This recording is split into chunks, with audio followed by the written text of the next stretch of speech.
მოგესალმებით, მე ვარ თომა და ეს არის არქივ ებერთელა და ჩვენ ახლა უნდა ვილაპარაკოთ ძალიან სერიოზულ თემაზე, გლადიატორი 2. ფაბულა, რო ვთქვათ, ორი სიტყვით არის დაახლოებით იგივე, რაც პირველში, უბრალოდ, ახალი მთავარი გმირით. ეს არის ახალგაზრდა ბიჭი, რომელსაც არ უყვარს რომის იმპერია, გარკვეული მიზეზების გამო და უნდა რა რომის იმპერია დაეცეს და ამისთვის მიმართავს დენზელ ვაშინგტონს და მას თხოვს, რომ გენერლის თავი მინდა, რომ ჩემი რისხვა დავიკმაყოფილო.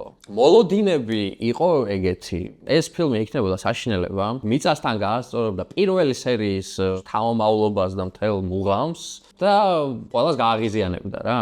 მაგრამ ეგრე არ მომხდარა. გამოხმაურებაც არის საკმაოდ ნორმალური და პირადად ჩემი გამოცდილება იყო, რომ ეს არის ძალიან ესეთი კარგად გაკეთებული ფილმი. კაი საყურებელი, ძალიან მაგარი ექშენით, კარგად თამაშობენ ყველანი, განსაკუთრებით ბატონი დენზელ ვაშინგტონი. რამდენჯერაც ეგ ტიპი ეკრანზე ჩანდა. ეგ იყო მთავარი ტიპი რა.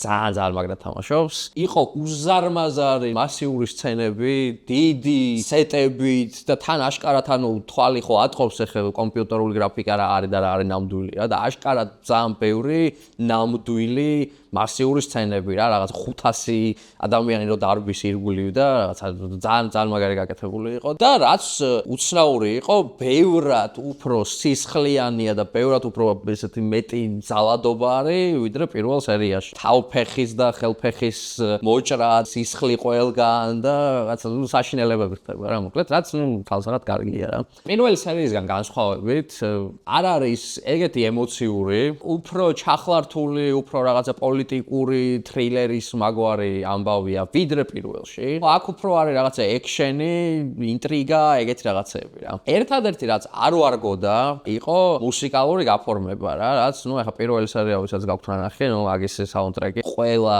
სცენას აკვდება ზედ და აქ ერთადერთი რაც იყო დასამახსოვრებელი მუსიკა არის პირველიდან რაც გადმოვიდა აქეთკენ და დანარჩენი რავი ისეთი არაფერი რა. და ძალიან მაგარი ტიპია და მე არ მყავდა აქამდე არაფერში ნარახი და ვიცი რომ ცნობილი ტიპი არის, მთავარ როლს ვინც ასრულებს, პოლ მასკალი ან პოლ მესკალი. ძალიან მაგარი ტიპია რა. ახლა რასელ კროუ შეიძლება ვერ არის, მაგრამ განსხვავებული პერსონაჟია მაქსიმუსისგან.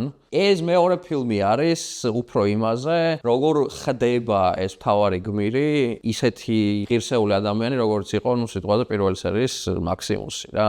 აქ ეს პერსონაჟი არის უფრო ბრაზებული, უფრო მრისხანე, უფრო დაუნდობელი. აშკარად ეტყობა, რომ სხვა კულტურის შვილი არის მაქსიმუსი, პირველ სერიაში იყო რომაელი გენერალი, ხო? და ეს არ არის ეგრე რა, ეს არის რაღაცა პირობითად გარეუბნიდან ჩამოსული ტიპი რომში რა. ეგ სხვანაირი დინამიკა არის საერთოდ რა, რაღაც ხეცი არის. და ეგ სცენაც არის ერთი, გლადიატორებს აჩხუბებენ სოფიან მაიმუნებს. და იქ ჩანს, რომ ყველაზე მარტივად ალღოს ამ მაიმუნებს აუღებს ეს ტიპი რა, ეს ჩვენი მთავარი გმირი და ეგრევე დაამუღამებს როგორ უნდა დაამარცხოს. პირველი სერია რა თქმა უნდა არის ბევრად მაგარი ფილმი. პირველი სერია არის რაღაცა ტოპ 10-ში შედის ისტორიულ ჟანრში. ჯობია რომ კინოში უყუროთ, განსაკუთრებით რაღაც დიდ ეკრანზე, IMAX-ზე. მიუხედავად იმისა, რომ ეს ფილმი არ არის გადაღებული IMAX-ისთვის, მაგრამ ძალიან ესეთი შთამბეჭდავი სანახავი რაღაცა არის რა. ეს იყო თომა, არხზე ვებერთელა, რომელსაც თუ გამოიწერთ და დაგვილაიქებთ ამ ვიდეოს, ძალიან გაგვიხარდება. კარგად ბრძანდებოდეთ.